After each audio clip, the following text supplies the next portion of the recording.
It's Abe Corrigan. He's got Hardened Scales. He's taking on Oliver Tomajko, also playing Hardened Scales. This is a deck, when we started this format, people were all about it. We had our first few PTQs, and this deck kind of missed. It just didn't show up at all. But this weekend, tons and tons of our top players coming with Hardened Scales. Yeah, I mean, we get to see right away the Once Upon a Times, which are just so good, getting the free spells, smoothing out those draws, finding the early drops. And to me, the big draw of this deck is Walking Ballista. Yeah, absolutely. That card goes extremely big with the namesake card. There you see a Hardened Scales from Tomajko. Abe Corrigan just going to start with Elvish Mystic. Tomajko with a strong follow-up here, Winding Constrictor. If he gets access to counters, there's going to be a lot of them. Abe has access to counters. Nissa, Voice of Zendikar, going to enter the battlefield. Another one of those 3-mana Planeswalkers. This is an oldie but a goodie. Yeah, and we've got our own Nissa tokens. What do these guys think they're doing? Yeah, that's not going to fly. We'll get that straightened out. Make sure we get the right tokens down in the feature match area.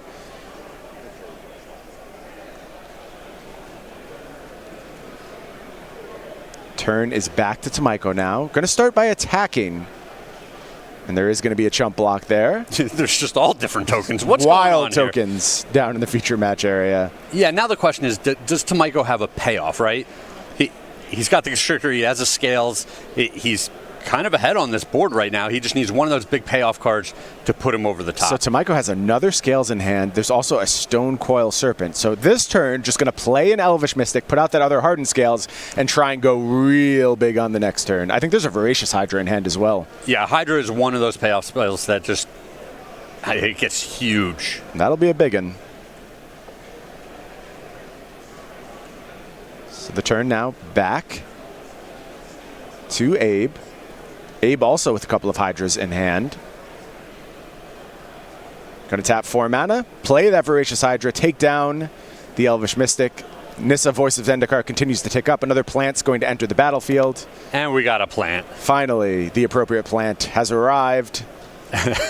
Now we're going to struggle to get the dice right. Abe, you spend a lot of time in the feature match area here. You must know this by now. Abe, of course, just won a GP last week in the standard format. It's going to be Abe's first trip to the Pro Tour. Congrats to him. Yep. Here you see Tomajko's first payoff in Stone Coil Serpent. 5 counters on that. Yeah, but he's jammed up on lands. Missing these land drops is just going to hurt him so bad as this game progresses. Obviously, the Serpent is pretty good, but it's not that big payoff he's looking for. Really, you want a Hydra just come in and be an 8-8 or a 10-10 that just goes to work. Yeah, definitely very tight on mana is Tomajko. 2 Vivians and a Nissa in Tomajko's hand. Boy, that Vivian would do some work. Ooh, another Hydra. I like this. Yep. Abe going to play Hydra. X is 3. That's going to fight the Winding Constrictor.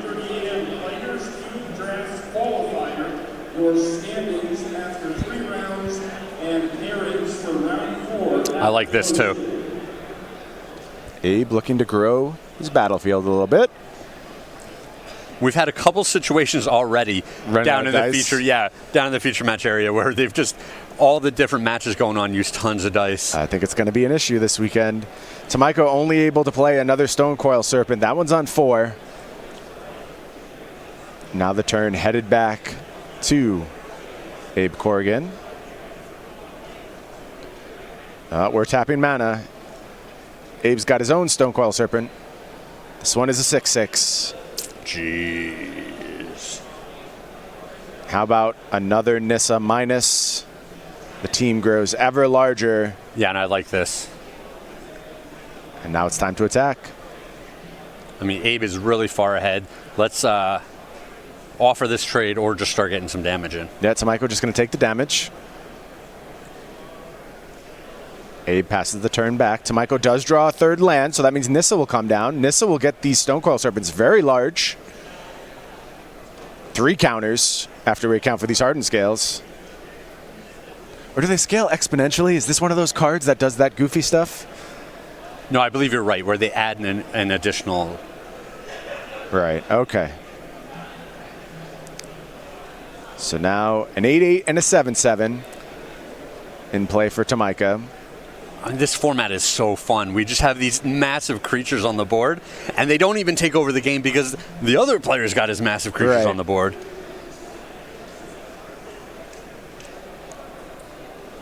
I almost did the Crocodile Dundee reference again, but you can't do that 2 times in a row, Craig. We did that last time we were out.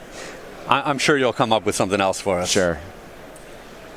Not quite operating at my prime level yet. I don't have those quippy retorts. We'll give you a couple more rounds. Thanks. I appreciate that. I'm old. It takes me a while to get going. You know that. We've worked together long enough now. Looks like Abe planning out an attack here. Does have access to that Hapshep Oasis. You and I talked about this card between rounds. Happy to see the Green Desert back in the mix. Yeah, it's just such a powerful free roll for these decks.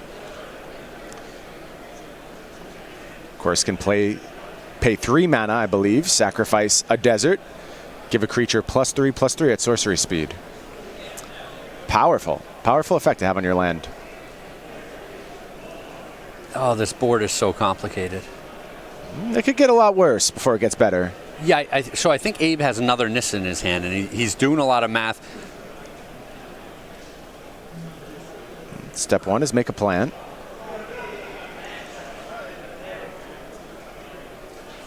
Step 2 is time to use that desert. And the Hydra gets a little bigger, and it's going to rumble in.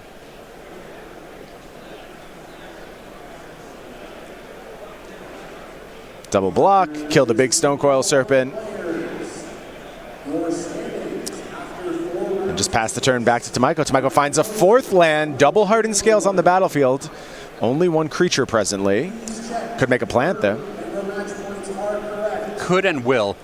This is interesting. There's too much going on. Yeah, so Tomajko's going to play Vivian minus Stone Coil Serpent to kill Stone Coil Serpent. And this is going to make a plant, and the turn just heads back to Corrigan. Tomajko with a 2nd Vivian at the ready. Starting to trim down Corrigan's battlefield here. Yeah, but it's possible Abe's going to be able to just go wide enough over the next 2 turns, depending on the line that he takes here. You see Abe doing a lot of math on every turn, trying to figure out when it's time to push damage. Just like double Nissa in hand. Yeah, 2 more Nissas going on here. Okay. Gonna shock here. Yeah, I wonder if he's just going 3 counters on everything this turn. Could be. Yeah. Yep. 1 more Nissa. And minus that one as well, everything gets a little bit bigger.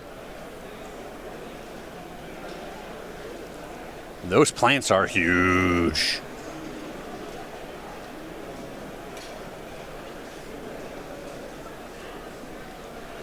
And does Tomajko have blocks to stay alive?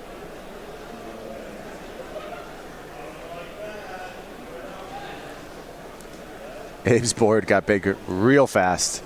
No Hardened Scales on the battlefield either. That's what's crazy about this. Yeah, just Nissas for days. Yeah. So it looks like Tomajko is going to take 10 here, I believe, and fall to 3. It's 10. Abe's defenses are down, though. If Tomajko can put something together here, could find a window. Yeah, well, I think Oliver's going to be able to stabilize from this position. It's super close, but if he deploys some counters with his Nissa, plays the other Vivian, he can blow up the Voracious Hydra, and then he's basically stable.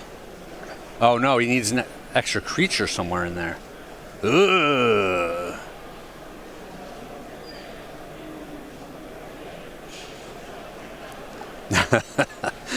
You see Tomajko rubbing the hands there. He knows he's so close, right?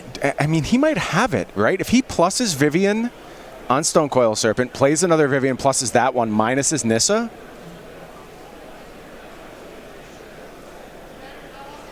I'm not a math major, Craig. So my question is, does Vivian give the creature 4 counters in that scenario where you're plussing Vivian with 2 Hardened Scales in play and only 1 target? Because if you had 2 targets, it would create 6 total. Correct. But I think where you just have 1 target, it's only going to create 4. Correct. You are correct there. And does that leave him like a point short, I think?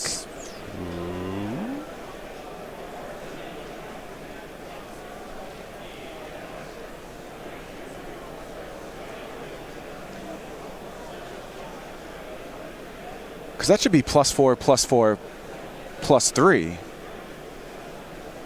Should be +11, which is 18-18, unless I'm missing something. So you're saying +4 from the Vivian. Right. Play another Vivian. +4 from that Vivian. Minus Nissa, +3. Yep. Yeah, I think that line would be lethal here. I mean, I don't know. I'm not going to say 100% it's possible I'm missing something or we have a life total wrong or something like that, but it looks like 18 to me. Maybe I am off base. But it looks like instead Tomajko is going to make a large Hydra here.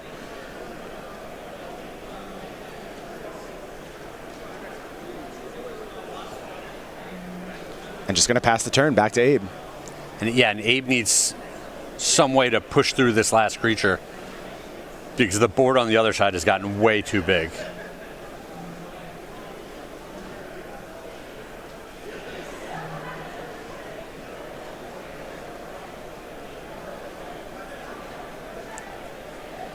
Abe with a Winding Constrictor and just pass the turn back to Tomajko. Well, now we're going to do work with these Vivians and this Nissa and double hardened scales on the battlefield. Yeah, I mean, this game's been pretty wild, right? I thought Abe was going to lock this one up. Very for sure. back and forth game. Absolutely.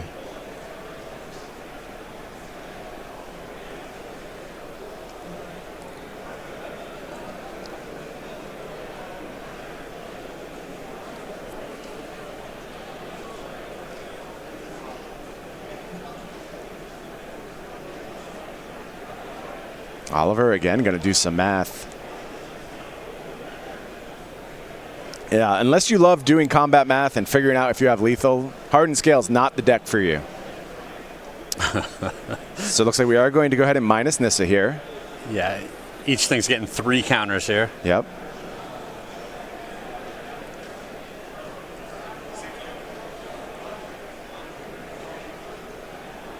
Now we plus this Vivian.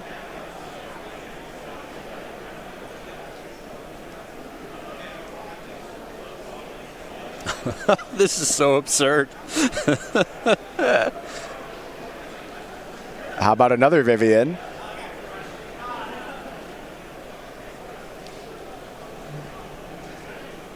Fight. Yep, gonna punch that. And now these insane tramplers are gonna come crashing in. Yep, just a 16-16 tribe. Everyone's going to swing.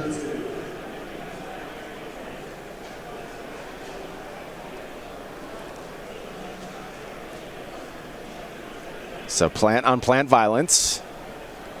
5, 6. Yeah, this is it. I'm just doing a lot of math in my head here. We got the 16 trampling damage doubled. It's 32 points. It looks like that is going to get the scoop, and that means Oliver Tomajko, despite being stuck for turns and turns and turns, able to pull out a win in game 1. That was wild stuff, Craig. Yeah, it's just crazy how close that game was. One more attack, and Abe was going to pick up the W there, and then it just completely snowballs the other direction in Oliver's favor. Pretty fun magic. Let's do more of this. Yeah, I'm in for this all day. I like Hardened Scales. I think it leads to really interesting battlefields. That one was very swingy back and forth, but they can be really intricate games too, where you have to make very important decisions on every single turn. Why don't we head over and take a look at what the players are working with in their sideboards and see how they are able to adapt for the mirror match. Let's see. I think we are dealing with the exact same sideboards. So let's just talk about it once, Craig. 4 Fatal Push, 3 Thoughtseize, 2 Noxious Grasp, 2 Hangerback Walkers, a Scavenging Ooze, a Questing Beast, a Golgari Charm, and a Lifecrafter's Bestiary. What do these players want to do? And I also preface that with, are there very intense considerations about your role on the play or the draw? Yeah, I think that's a pretty prescient point there. If I'm on the play, I just want to execute my game plan, right? I want my enablers and I want my payoffs, and that's what I'm doing. I want it to snowball out of control. If I'm on the draw, I'm much more likely to want things like Fatal Push and Noxious Grasp because they'll disrupt the opponent. They won't just run away with the game ahead of me. Things like Golgari Charm, I believe that gives -1/-1 to all creatures? Yes. That is correct. Yeah, thank you. Yeah, it's an older card. We haven't seen a whole ton of it. So I think if you're on the play, maybe you just want a couple Noxious Grasp. They're such clean answers. Okay. If you're on the draw, maybe you want the Noxious Grasp plus some number of Fatal Push, maybe the Golgari Charm. Okay, I see where your head's at. I mean, look, these players obviously work together. They know what's up here, right? This is going to come down to execution. This is going to come down to planning. I don't think there's going to be any surprises. But saying that, you never know. Maybe someone's got something in their back pocket. They've been thinking this whole time, okay, if I get paired up in the mirror, I'm going to try this and see if they're ready for it. Sure, I'm even something like Questing Beast. I could see that coming in on the play. The opponent taps down early in the game, and you have a Questing Beast. You deal them some damage. You get to take out their Planeswalker along the way. Right. And you just keep snowballing from there. Yeah. Yeah, there's also the standard combo Questing Beast plus Vivian. Yep. Way to push through a lot of damage there. Punch anything you want. I am still curious about that interaction on the turn, whether Tomajko had lethal or not. Someone hit me up on Twitter. Let me know if I'm missing something there. Maybe there was an untapped blocker or something. That was just out of the range of our camera. I know I've been in that position many times where you're really far behind most of the game and you're so busy worried about not losing. Right, you're not looking to win. That you miss the window where you can win. Fortunately for Oliver, he didn't lose and he won. Right. Didn't cost him anything. It's a fine spot to be in. See our players as they get ready for this game too, looking quite comfortable down there, Craig. You know why they're so comfortable? Probably because they're just going to take down this event, go to our Players' Championship, win piles of money and fortune and fame. You are wrong. They are so comfortable because they are cradled in the loving embrace of Carnock's gaming chairs, which have always got your back. And of course, you can save 10% at checkout when you visit carnocks.com/SCG. Of course, Craig and I sitting in our Carnock's gaming chairs presently. Craig gets a little sneaky these days. He's constantly upping the level of his chair now, which seems pretty disrespectful as far as I'm concerned, but it's my only defense.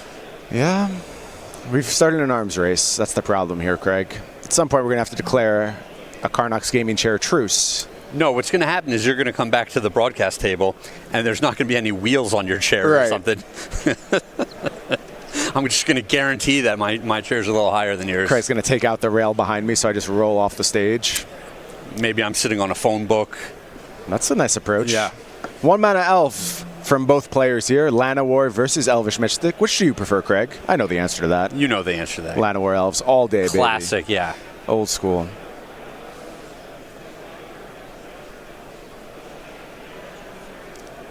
Let's see what Corrigan wants to do with access to 3 mana. I see a Fatal Push in Corrigan's hand. It looked like a push and a grasp. Yeah. Here's a Winding Constrictor from Abe. And he's taking the aggressive line where he's saying, I'm ahead. If I get to untap next turn, I'm going to slam this Vivian, put tons of counters on my guys, and just kind of snowball out of control from there. Yep. You see, Tomajko does have the answer in hand. Fatal Push at the ready.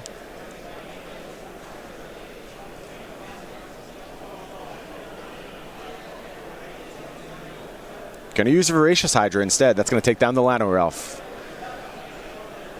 Restricting Abe's access to 4 mana. Makes sense to me. Yeah. Follow up Fatal Push from Abe on the Llanowar Elf. These players know what this matchup is about. Don't let your opponent get mana advantage. Seems to be very high on the priority list. Unfortunately for Abe, missing a 3rd land drop. Yeah, Abe's hand is very good here, but he's going to need that other land in order to start doing things. Well, we saw Tomajko having difficulty finding lands last game, still was able to pull out the victory.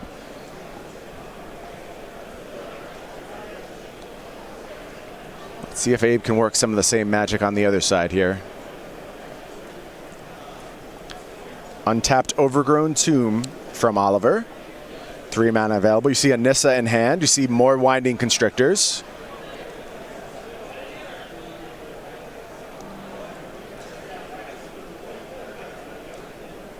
And this is an interesting choice for Oliver where he's saying, do I want to Fatal Push the Elf or the Snake here? Neither. Well, the decision is the Snake, right? Anytime you pass, Like, right. You're trying to bait your opponent into going for a counterplay. Yeah, yeah. You don't want to let them know that this is your plan. I think Oliver's kind of tipped his hand just with playing the shock land untapped and then the amount of time that he thought. But nonetheless, this is still just the better line. Wait to see what your opponent does. You have a little more information before you use this fatal push. Yeah, let's see what Abe does with this information.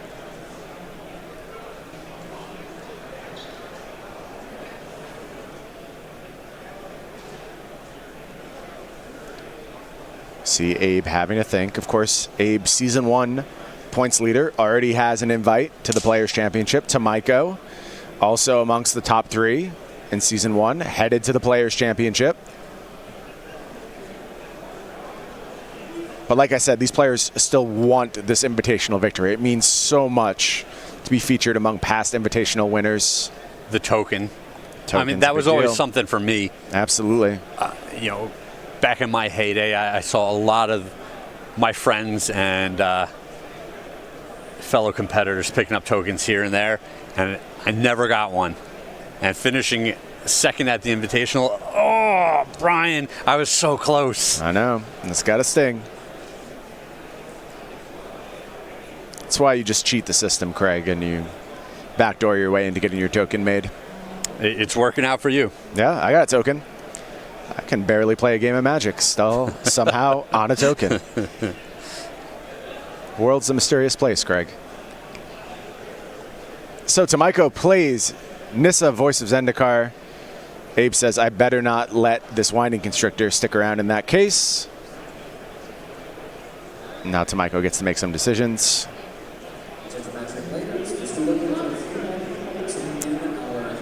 Oh, and not having that lane drop earlier is just so painful for Abe. It just feels like, even though the board isn't out of control yet, it feels like he's just falling further and further behind as Oliver's able to, you know, set things up.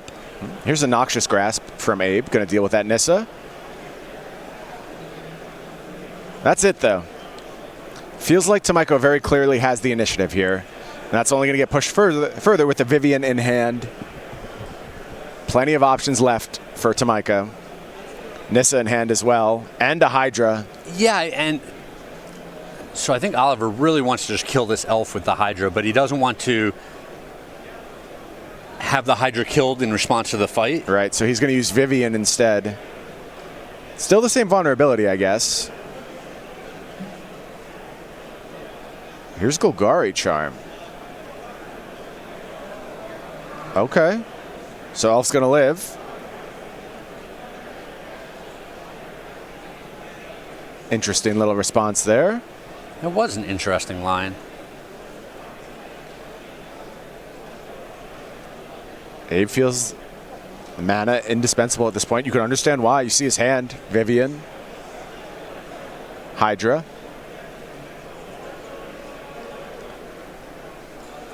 What's going to be the play now from Abe?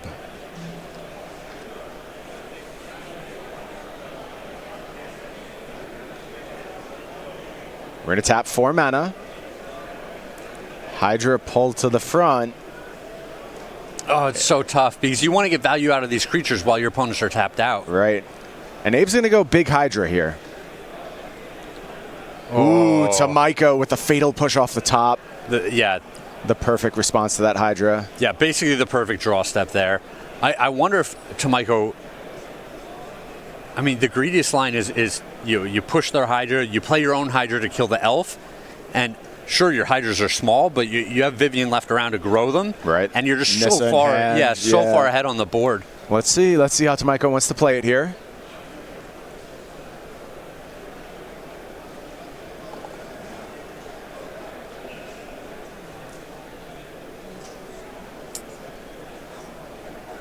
Step 1 is Nissa. Plussing. Makes a plant. Gonna plus Vivian as well. Plants grow a little bit bigger and just passes the turn back to Abe. Gonna play slow and steady. Abe draws Nissa, I believe. Had Vivian at the ready. What can he put together here? 6 toughness now at the ready for Tomajko. Can protect those planeswalkers if he so chooses. Yeah, Abe's just so far behind on this board. The Hydra seems pretty good, but we know about the Fatal Push, and then you're just staring at these Planeswalkers that are going to grind out value for the rest of the game. Right. Hydra is going to go ahead and attack Vivian. Tomajko reveals the Fatal Push. It looks like Abe wanted to scoop for a second there. I don't blame him, but he's going to play it out. Plays a Nissa. Makes a plant, passes the turn back to Tomajko, but this does feel insurmountable from Abe's side. Another Hydra, and that is going to get the handshake, and that means Oliver Tomajko takes down Abe Corrigan in the Hardened Scales Mirror, 2-0.